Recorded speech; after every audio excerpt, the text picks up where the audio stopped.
This is a Going Back, Remembering UGA interview with Ms. Lessie Smithgall, conducted by Fran on March 7, 2008, at Ms. Smithgall's home in Gainesville, Georgia. Thank you for allowing us to visit in your lovely home today, Ms. Smithgall. Glad to have you. Let's start at the beginning. Please tell us a little bit about your early years, your family, and growing up, and early influences on your life. Well, I grew up started off in West End, Atlanta, in the Odeya Park neighborhood, and had already a brother, older brother, and a brother to die at about 18 months. Wow. And then I was born, and then my sister came along, and she was a tiny little thing who weighed 3 pounds. She had to be held on a pillow, but perfectly normal. She just little. Just a little girl. And we went to a day school, elementary school, and then that's when I got started playing tennis, though, I have to tell you that. Do you know that? I know you love to play tennis. And never was any good, just loved to play. And I've got a court here, too. Charlie built us a court. We used to go out there and play. We had lights and go out, and he and I, and play at night.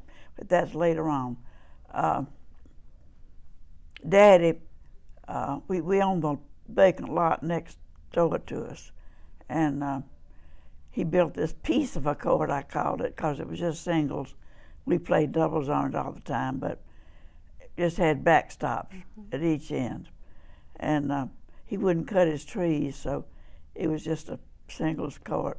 Back at one service line, there was a tremendous root, and you had to be careful to step around it.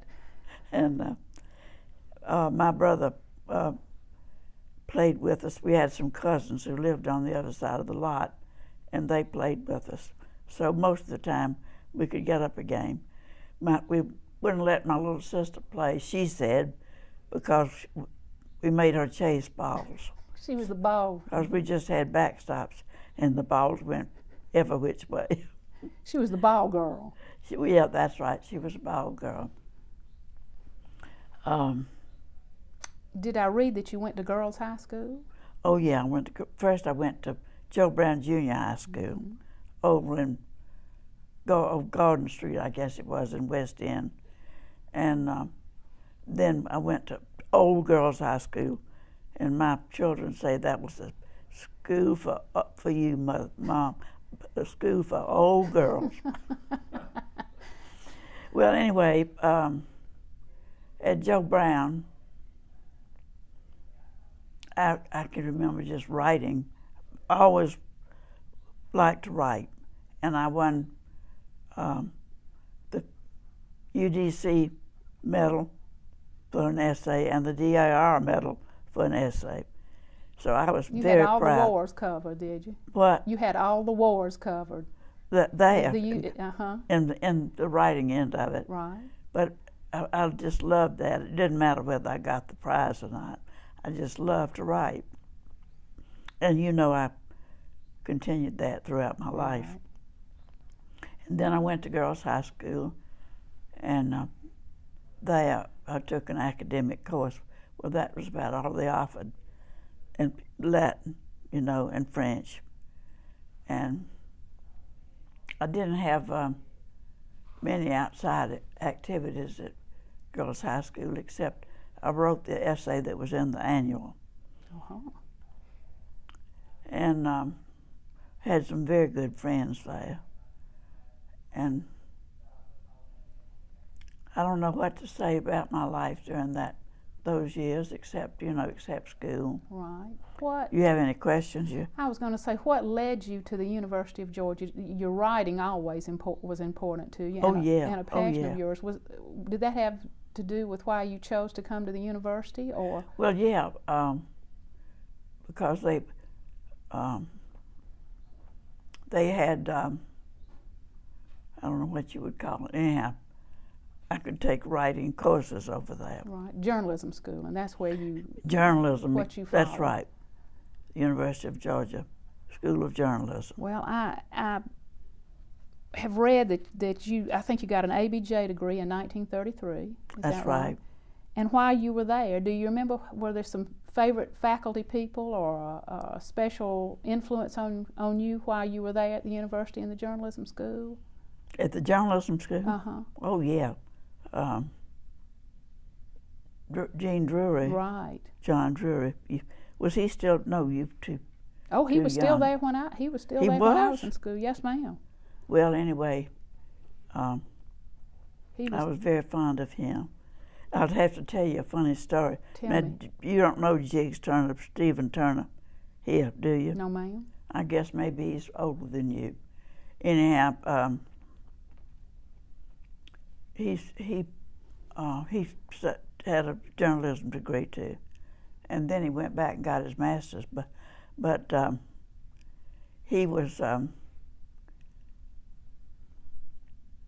Wait just a minute. Let me collect my thoughts. All right. Somebody came into Dean Drury's classroom. Somebody famous, I can't remember. I think it was a ball player, and said, "Dean Drury, you were giving these tests when I was here." And John Drury said, "Yes, but I've changed the answers." That sounds like Dean Drury. I love that story about him. Funny thing about enrolling over there, when I don't know why I didn't have my credentials sent over. All my friends could go to school, go to class the next day, but I didn't have them sent over. What I was doing. So when they finally came, I just walked around campus for a couple of days till they came. And when they did, I went to Dean Sanford, the Dean of Men, to be registered. and I just loved Dean Sanford. And he signed me up for military drill and for boys' chapel. And so the first chapel day, I got my roommate and we went to chapel. And of course we were the only two girls there. And later on when I met Prince Preston, who was president of the student body, he said, I always wondered who those two girls were who came to boys' chapel. That wasn't a bad idea. It might have been a good way to meet some boys. So. I pledged Alpha Gamma Delta. Right. Now, did you live in the sorority house, or did you live in a residence? Well, I did 1 year, but I didn't like it. Oh, okay. There were 4 of us who decided we would do the same thing. Kappa Delta, Chi Omega. I don't think any of us got a Phi Mu bid, but anyhow, we decided we would go the same thing, and we would go Alpha Gamma Delta. Now, the year that I lived in the house was out on Prince Avenue, the old garden home. Right. You know what that was? We actually drove by it on the way up here today. Yes, ma'am. Yeah. Uh-huh. Well, that was the house, and I lived there. But I don't know. I just didn't like being with all those girls so close to them. Not that I don't love girls, and I liked so many of them, but I just didn't want to live there. Right. So I moved back to Sewell Hall and roomed with Jean Lyons. Is that Miss Mathis, married Mr. Bill Mathis? Yep. Is that right? That's the one. Yep, she and I roomed together and stayed friends forever. I was in her wedding and until she died. Is that right? Mm-hmm. How did you know about Bill? No, Miss Mathis very well. I grew up in Athens. Oh. And knew Miss Mathis very well, and her parents were missionaries to China, isn't that right? No, the Philippines. Philippines. Yeah. What an interesting lady. That is interesting. Well, she was very talented. She was. As an actress, and anyhow, we remained friends until she died. Wonderful lady. Well, I'm glad to know that. Now, my freshman year, I roomed with a girl I'd gone to high school with, and the sophomore year with Virginia Wilson Russell, who married one of the Russell brothers. You know Dick Russell, right? The senator. Senator Russell. And there were three of us who couldn't bear to be separated, so all three of us roomed together. Talk to us a little bit about, I know that if you were at the Alpha Gam House some, I know that you can talk a little bit about Little Commencement. About what? Little Commencement. No, I don't remember anything about it. Little Commencement was the big spring holiday, the big spring party weekend. Do you remember anything about that? Well, I remember they had it, but I don't remember doing anything then. We have been trying to get folks to be able to tell us why it was called Little Commencement, and we've yet to find anybody. So it's interesting to know, too, that maybe it was not that big a deal when you were in school. It wasn't, as I remember. You know, they had it, but I don't remember. They had special events, but I don't know what they were. Okay. What about extracurricularly? I've got a note that says you were president of the Women's Student Government Association. I was. Well, now tell me what that entailed. What did you have to do? It wasn't very much. The only thing I remember we did, you know, you couldn't drink or smoke. That we didn't have smoking rooms. Can you believe it? Couldn't do much of anything. Is that what I'm hearing? That's right. Unless you did it undercover. Don't put that in. Oh, yes, let's see. We got these girls were put on trial now for drinking. I guess it was drinking, and we tried them. And so you were the judge. Oh, it was bad. I didn't want to do it, but I had to. I guess that's what happens when you're in the leadership, huh? I remember we had the trial over at the FIMU house. Do they still have that big old colonial home? Actually, they have a house that was the Fennessy house, I bet, when you were in school on Millage. Beautiful ironwork. Do you remember the Fennessy house at all? Oh, yeah, I sure do. The FIMUs are at the Fennessy house now. Well, that was the A.D. Pye house. Well, the A.D. Pye house is at the corner of Broad Street, and the Fennessy house is down sort of in the middle of the block. Yeah. So, and they both have the gorgeous ironwork and everything. Yeah.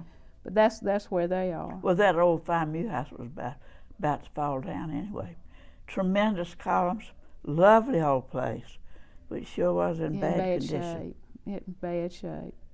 I also read something about you that said you won the French prize and that you were in the Zodiac Literary Society and that you were Phi Beta Kappa and Phi Kappa Phi, and I think that's wonderful. Yep, all those things. But we didn't, as I remember, the Zodiac, we didn't do anything. We just got that honor. You know what? I was in Zodiac too, and I didn't remember that we did anything. I'm glad to hear you say that. No. I think we just... They just had it. Yeah, they just had it. They had it, that's right. Let me see, you mentioned something else. French prize. Oh, yeah, the French prize. Oh, I was so happy about that. $50. Oh, you won $50? Oh, yeah, I won $50. Big bucks. At that time, it was a lot of money. It was a depression. That's right. And my mother I'd want to do something, buy something. We couldn't do that. And I said, okay, I'll just do it with my own money.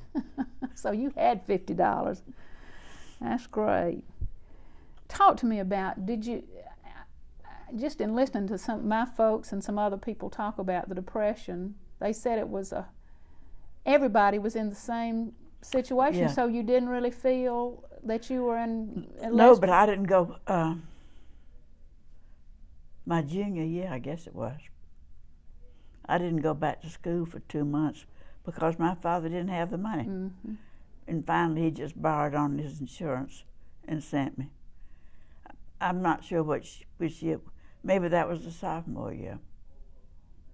Well, anyway, that's one sign that we had, that I didn't get to go back to school.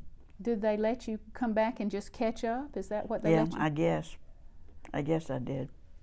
Well, that was a tough time for everybody, I think. Well, it was. talk to me. Anything else you think about? What do you remember what North Campus looked like? Do you remember what the campus looked like at Georgia? You walked under the arch. Yeah, you mean that campus? Right, that part of campus. Well, there's a sort of a square, you know. That's right. The academic building. Right. And the chapel. Right. And on the other side was a hall called Hardman Hall. Right. Well, actually, Hardman Hall was out on South Campus, near where your residence hall was. But across the lot, you probably remember Phi Kappa was a literary society, and Demosthenian on one side and Phi Kappa on the other. Yeah. And they were active. Those folks. But not Phi Beta Kappa. No, but Phi Kappa. Yeah. And Demosthenian, the literary societies, they were pretty active. Yeah, I mean, people were debating, and they were sort of divided politically. Miss Smithgall, do you remember, sort of? Phi Kappa and Demosthenian. I don't remember anything about that. And then the chapel. And then it went on around a new. And I just went to the chapel recently. It was a. You go for a concert or a lecture? No, a speech. Well, I'll tell you in a minute. That's I'll probably think of it. It looks pretty, doesn't it? They've done a nice job with it. Lovely. Okay. This is sort of an off-the-wall question. How many cars were there? How many students had cars at the University of Georgia in the 1930s? Not very many. I'll tell you that. How did you get around? We walked, or we caught rides. We'd get out there on what's that road going through Broad Street or Lumpkin or Lumpkin. Lumpkin. We'd get out on Lumpkin Street and catch a ride over to the other side. Now, you know, we wouldn't do that now for anything. No, we would not. You are right. But we did, and the town understood, and they picked us up and brought us back. Now, I'll tell you, I think one or two people out at the year I lived out at the sorority house had cars. As I remember it. Well, I had somebody tell me recently that he did have a car, and he was the most popular boy on campus, and he was afraid it was not for his personality, but it was for his vehicle. So. For his what? His vehicle. His vehicle. Well, I bet. So, let's go ahead and talk about after graduation. You finished in 1933. Yeah. And then went you to start work the next morning? Is that right? Did you start to work for the Atlanta Journal magazine or WGST? The next morning after I graduated. You didn't waste any time. What? You didn't waste any time. I sure didn't, but I heard that they had just let their continuity editor. Now that's what I was called. Isn't that fancy? It is fancy. What did that mean? Describe a write copy, mainly commercials. Mm-hmm. But anyhow, I went down, and Green B. Adair, a member of the old Adair family, was head of the manager, and it was on the old Ansley roof garden. And he sat me down in this chair out in sort of a big lobby-like place, sat me down and gave me this copy to write. And Charlie Smithgall came and sat down. He was an announcer there. Came and sat down right next to me and read his copy aloud while I was trying to concentrate. I could have killed him. I could have killed him. That's the first time you met Mr. Smithgall? Yeah, first time I've ever seen him. And he was very nice looking, but I sure didn't like him. And I didn't like him for several months. It took a while, huh? It sure did. So you got hired, obviously. Yes, I did. I got hired. When something for $10 a week. That was pretty good money, wasn't it? No, it wasn't good money. I I could say I was getting a salary. That was about it. And then, you know, the NRA came in right after that, or not too soon, and I was raised to $14.50 a week. So things got better, a little bit better. Yeah, a little bit better they did. Well, now, I read somewhere that you knew Bert Parks while you were working at WGST. Is that right? Knew him. You mean you That's knew? a rather mild term. And he was He was an announcer. and a close friend. And he also had, he sang, as you know, Right. that he did on Miss America. Right. There she is. And he had a 15-minute program every week, Bert Parks singing. But then he got, he auditioned at Columbia, CBS, Mm-hmm. and was hired. And so he left. But I went up there, my first visit to New York, and of course dated him every night, almost every night. And I would go, he had, at the old Taft Hotel, Mm-hmm. he had a noon program where he sang. And he would go and sing, and then he would come back and sit with me. And this girl singer, I can't remember, Linda Lane, I don't know, maybe that was it. Is all this being recorded? Yes, ma'am. Whoo, I better back up. We can edit it. It's all right. You can tell us this story. Well, anyhow, he would come back, and Linda, when he left one time, Linda said, he sure does like you. And I said, oh, we're just good friends. And she said, well, why has you had your picture made? And sure enough, he had a picture of me made. Is that right? Yeah. So I thought maybe he likes me better than I think. But I'll just wind up that story. Bert got married, and well, first, when my engagement was announced to Charlie, I had a telegram from him. I thought I was the one. And then he did all that Miss America business.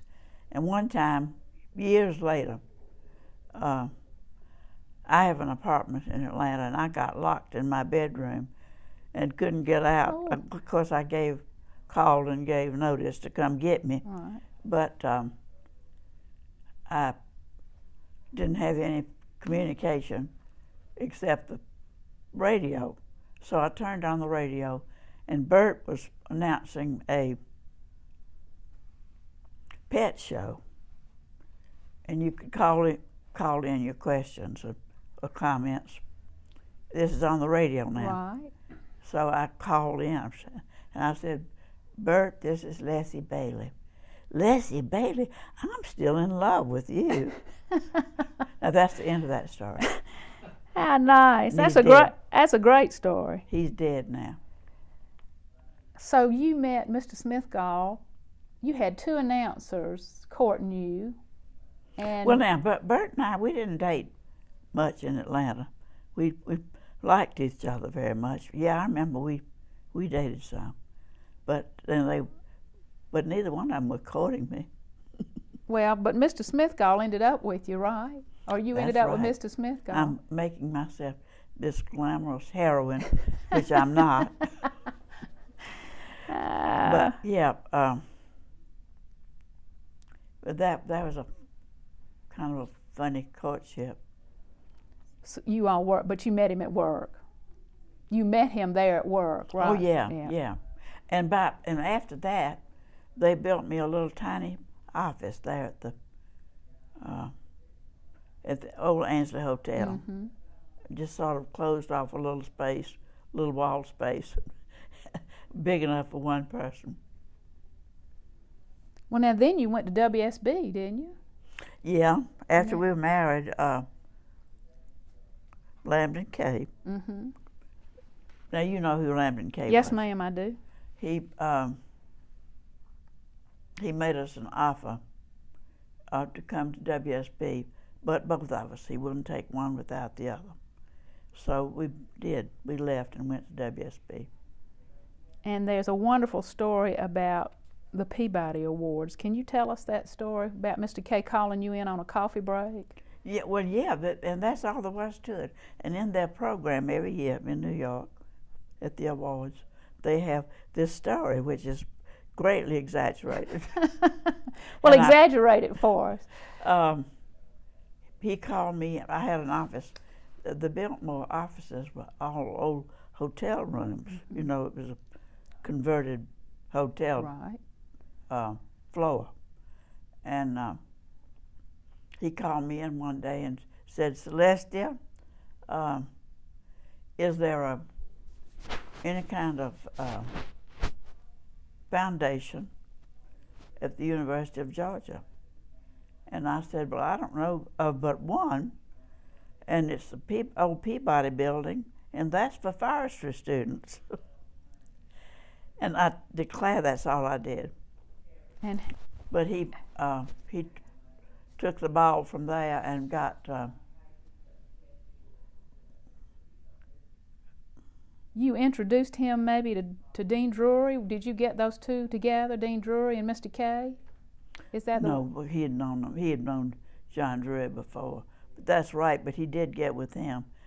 And they approached the Peabodys now and got this established and gave the awards. And that was 38 or 39. Maybe they gave the awards in 40, I don't know. I think I read 41. But 41, yeah. I think it was 41, yeah. Well, now it's grown into a fabulous thing. You know that, don't you? Well, I think it's very important that it's recognizing this kind of talent, don't you? I do. The broadcast, and somewhere I read that Mr. K had said he wanted to have an award that honored broadcast journalism the same way the Pulitzer honored written. That's what he said. Of course, no TV still. Right. It's just been since, I guess, what, late 40s maybe it came in? I guess. I can't tell you now. I have a long memory, being 97 years old. But there's segments, and this segment doesn't relate to this one. It's crazy. I hear you. Well, what brought you all to Gainesville, Georgia? Well, Charlie had some cousins up here, and he came up here and lived with them and graduated from Gainesville High School.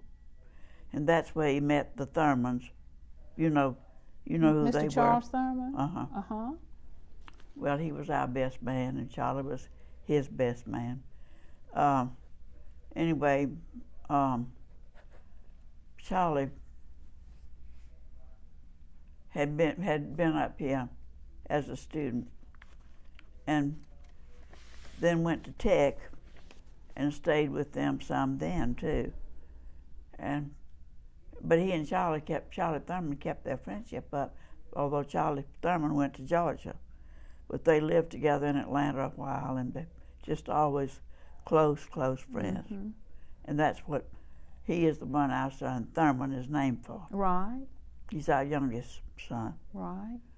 But anyhow, Charlie had done very well in Atlanta in broadcasting.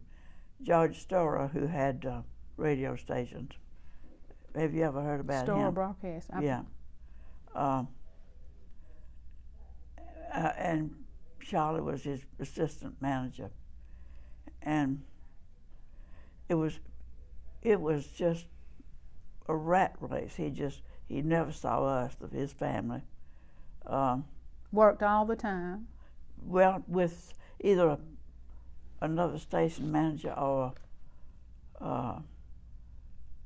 an advertising person in town that he had to entertain. So I remember one night he was late coming in, real late. I don't know whether he had let me know where he was or not. But we lived in Ansley Park then, and I went to the door, and the door opened, and this hand came in, and it had one of those little martini containers in it. He had a night. he was bringing me, and I never could stand martinis. But that was his offering. He was so drunk he'd forgotten that I couldn't stand them. I shouldn't say drunk. He was feeling his own. So it was just you needed to be somewhere where he had a little bit of time to breathe. Is that right? And that's why. So he finally said, I'm gonna get out of this rat race. Right. And so he applied for a radio station in Gainesville, and he got the franchise, and that's when we moved to Gainesville. That was WGGA? Yeah. AM? Mm-hmm. Great. Sure was. Well, now, when did the Times come in, the Daily Times, or the Gainesville Times?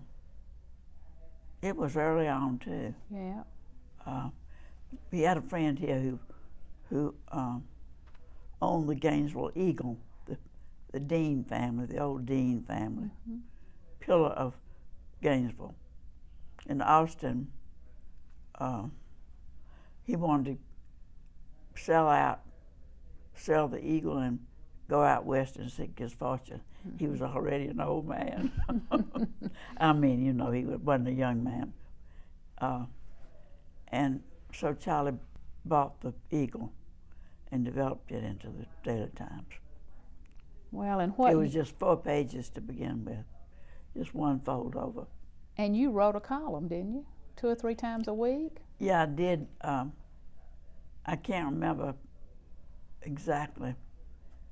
I told you that I get these segments. Right. Yeah, I did. I wrote a column twice a week. Well, and the Times grew, and all the impact that the Smithgall family on Gainesville certainly grew. Well, Charlie got this land around here. You know about that, I guess. But I wanted to tell you. Did you go by the Old Times building? The Times building. We did. Did you see that plaque hanging out in front? No, I didn't. I hope I can quote it. Guided by I would like for this to go in. Okay.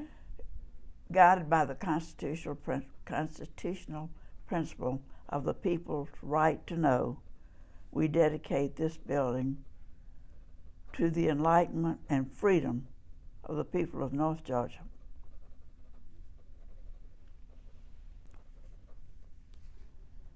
That's wonderful. Did you get it? Yes, ma'am. And Bill got it too, and that's where it'll be. Well, it might be Northeast Georgia instead of North Georgia. It'll be fine. Remember. You did a great job quoting that, and so that was your mission when you all started out, because you were in the news business, right? I guess.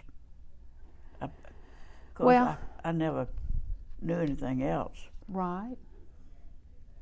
I looked, Miss Smithgall, at the unbelievable accomplishments of the honors you've received over the years and the kinds of things that you all have done here for Gainesville and the region. And everybody I talked to from Gainesville certainly credits you all with growing Gainesville into the city that it is now. So. Well, that's wonderful. What a wonderful reputation. Well, that is a reputation. And I look and I see that you were the 2007 Philanthropist of the Year. The Philanderer of the Year. That's what I told you. Did I tell you that? Is that what your children call you? No, that's what a little friend, I call him my child. He's staying out here now in my little guest house between divorces. So he calls you the Philanderer of the Year? He calls me the Philanderer of the Year. Well, I know that there's so much you've done, and I just noted a few of those, that certainly you've been a wonderful supporter of the arts and of conservation, and I know that you were elected or given the Governor's Award in the Arts in 1980. I know that you and Mr. Smithgall made the new Arts Center downtown in the old First Methodist Church building a possibility for the community. Yeah, but the first building downtown was the old Gainesville Depot. Did you see that? No, I didn't. But you started with the depot then. Yeah, and there's an open meadow out in front. Well, I guess you'd say the back of it, where they have.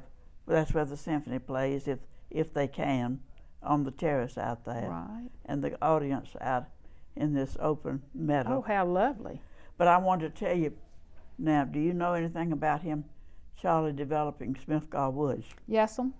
5,500 acres on Dukes Creek in White County, and you all made that donation to the state, right? Well, half of it. Okay. He sold it to the state for half. He and Zell Miller he was governor, right? And they had it appraised. Now, in that tract of land, Charlie would not let any mechanized equipment in. He brought a team of workhorses from Montana and their family, and they lived in that manager's house up there for 5 years. And he got these horses to take out all the old dead trees and debris and everything.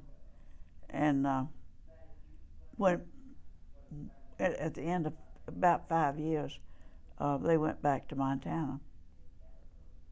And he and Zell, I've got a picture of them in their coonskin caps at a microphone. And they, as I say, they had it appraised, and Charlie sold it to the state for half its appraised value. And it's all natural. There's never been a bulldozer or a tractor or no. But you know they're fixing to do something up there, and I guess they have the state's permission. They want to build some animal cages for injured animals, and they called me and talked to me about it. And I'm not quite sure what it's all about. But now let's go over here to Smithgall Woodland Gardens. I was going to ask you about that too. Yeah, that's Atlanta Botanical Garden. That's 185 acres right here near your home. Am I right? Yeah, right. Yeah, here. they get my house too. Well, they get everything, huh? Yeah. And right now we retained 18 acres. And my understanding is that it's going to open to the public in 2010. Is that right? Yeah, that's what it says. Tell us a little bit. Our local paper in Athens had an interesting write-up about it, about what a wonderful place it's going to be, and really about the sky and different parts of it. And one part's about the. Am I right? It's going to be talk about in the discussion of nature, that one part will be about the sky and one part will be water. Am I making this up? I don't know about that. I just know the Botanical Garden in Atlanta is developing it, and they've already built now this is from the Cleveland roadside, right? Not from up here. Right. When I die, they get this house. We kept 18 acres when we gave it to them. Right. We kept the office down there, which used to be the stables, and the guest house, and the tennis court, and the swimming pool, all these various adjuncts. And they get those too, and get this entrance. And the children all said, "Mama, you are not going to let anybody else live in our house." And I promised them I wouldn't. And I told Mary Pat Matheson, who's head of Atlanta Botanical Garden, which is developing this, or doing what development that's been done. I don't have that in writing, but I think I should, maybe. Yeah. Well, what wonderful gifts. I think and I think this is going to be a place people are going to be flocking. Well, somebody who was it talking to me about that recently? That it has not been publicized very well. I mean, on purpose. Right. You don't want folks coming in your driveway now. No, that's right. But there's a campaign to raise money going on now. It's not. It's sort of subdued. A quiet campaign right now. now. Quiet. Yeah. You know who Jim and Nally were? The Nally family were. Yes, sir. Well, anyhow, they lived up at the corner here, Mm-hmm. and he and Charles, my son Charles, they were such good boyhood friends. Jim and Nally came down here every night. C.V., his father, got a divorce and then married again. Mm-hmm. And the second wife would feed, she had 2 boys, she would feed the children early. And the minute they got up from their supper, Jimmy would come down here and he would take off the teachers, the high school teachers. He was the funniest little boy I ever saw. And so he and Charles decided they would run away. Uh-oh. And they took my station wagon and piled the back of it full of food. They were about 13 or 14. And Jimmy had a driver's license that his yard man had gotten for him. And so one night, one morning, about 2 o'clock in the morning, the telephone rang.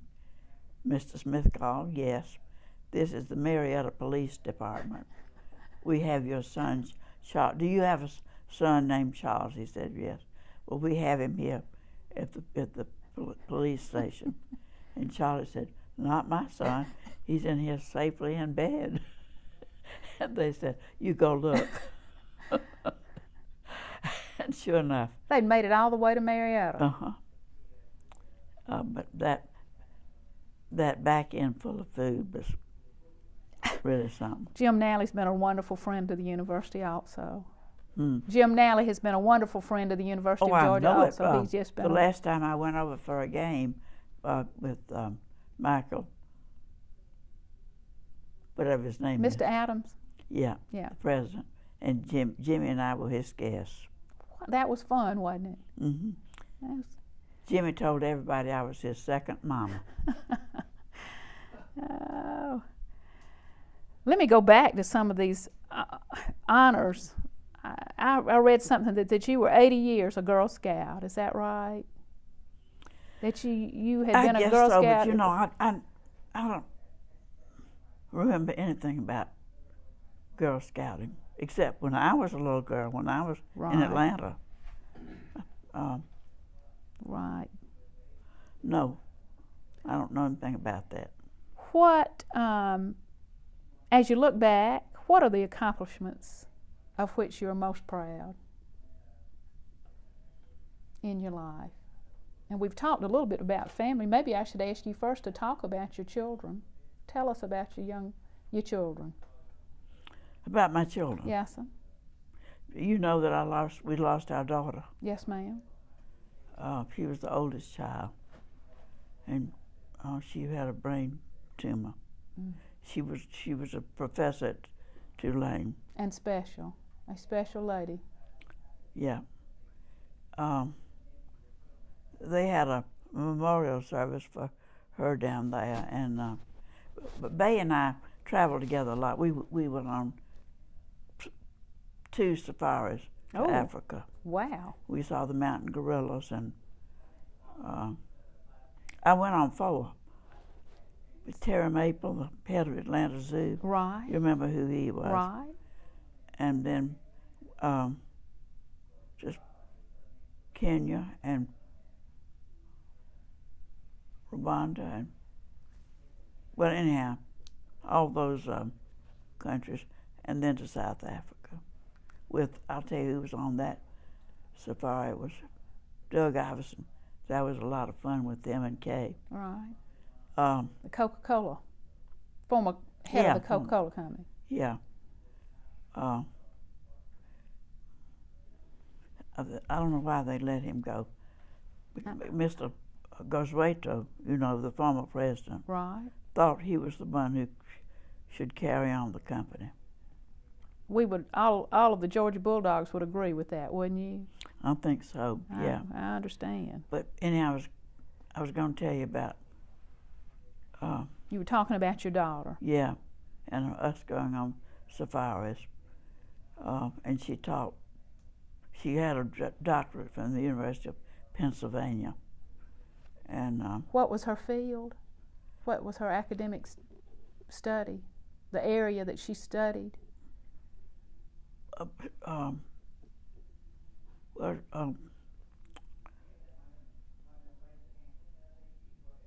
Let me think of the topic in a minute. That's fine. Well, anyhow, she died too soon, and the people at Tulane just loved her, and they told that this memorial service now for her. One of her colleagues told about going to the plane to meet her when she came down to apply for the job. And, the anthropologists are a pretty racy group. He tried to take her by a bar first, and Bade didn't want to do that. So he took her on where she was going, and at her memorial service, I said to her, why are you working with chimps? And she'd been doing some work with chimps. When it's gorillas you're really so interested in. And Bay said, have you ever tried to take a urine sample from a 500-pound gorilla? Oh. Oh. Well, anyhow, then Charles went to Tech. He played football he went off to school. They both did, but he went to Culver one year, and then he went to Baylor and graduated from Baylor. And John, the middle boy, went to Baylor too, but he didn't last. He came home and graduated from Gainesville High School. They both were in Vietnam under fire. That was a bad, bad time. Yes, it was. Well, now, John went to Georgia, didn't he? Yeah, he did. Okay. And he was in the war before he graduated. He came back and graduated. And Thurman? Did Thurman go to Georgia or he? No, Thurman went to, but Thurman went off to school. He went to Middlesex. Thurman is and was a musician, and he went to Middlesex right out of Boston, and studied he played the clarinet, studied with the first chair of the Boston Symphony. And then, did I say clarinet? I didn't mean that. Oboe. That was close, though. They're very close, yeah. And he went to Oberlin his freshman year. Okay. And his close friend, the one, well, anyway, went to Yale. He's still in New York now, right? Yep, he's in New York now. So you got. But anyhow, he just went to Oberlin one year, and then came back and went to New England's School of Music, and graduated there, and still kept up his studies with Mr. Gomberg at the Boston Symphony. Thurman gives you a good excuse to go to New York sometime, then, doesn't he? Yeah, he used to, but I can't travel anymore. Not ready to do that now. I have Charles, who works for Charlotte Adamek, Aaron Rents. He has access to a wonderful plane, so he comes down here and gets me at Gainesville Airport and takes me up there to Maine. Right. To Bar Harbor. For the summer? Yeah. We've gone every year after the 4th of July. I think I went up this last year. Well, anyway, I came home the 2nd of October. Well, and we're glad you did, because we got a chance to come talk to you today. I'm going to ask these gentlemen if there's anything else that did you think of that we need to ask? I bet Ms. you've had Smithgall? enough. I've talked enough. I've loved it. And I was going to say, you said that you really didn't remember about your Girl Scout time, but I wanted to say I saw a quote from you that said that the values that carry you through life, honesty, responsibility, leadership, and service to others, were things that you had learned when you were in Girl Scouts, or were part of what the Girl Scouts had stressed. Yeah. And I just wanted to say that I think you've been a shining example of those qualities throughout your life. A wonderful role model for all of us. I'm glad you think so. We thank you for taking this time with us today. It's been wonderful. Did you get something to drink?